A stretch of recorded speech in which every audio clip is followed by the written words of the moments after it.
meron din po akong ganyan pero nagiging okay naman resolve ko pagka-submit ko ng appeal. Oo guys, nagiging okay naman guys yun sa mga restrictions. Kung napanood nyo yung una kong video doon na pinakita ko yung na-restrict yung video ko, yung sobrang baba ng views. Ayun na, ano naman siya, nag-update naman agad yung TikTok sa akin. Parang kinabukasan lang o isang araw lang yung lumipas. Nag-update naman sila tapos, yun nga, yung sa appeal ko, na-restore naman nila yung video na sinasabi nilang restricted. Hindi okay naman, kaya lang, ang napansin ko lang dun guys, tawag dito, yung views niya, di ba, sobrang baba. Halos na, mahirap na siya umangat. Yung katulad noon, 7 lang yata. 7 views lang yata yun nga kasi restricted nga daw kami.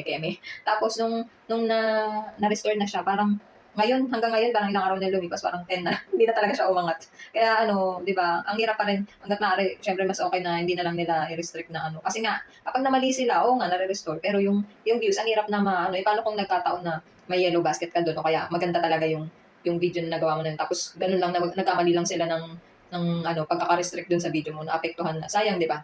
Ayun lang guys. Bye!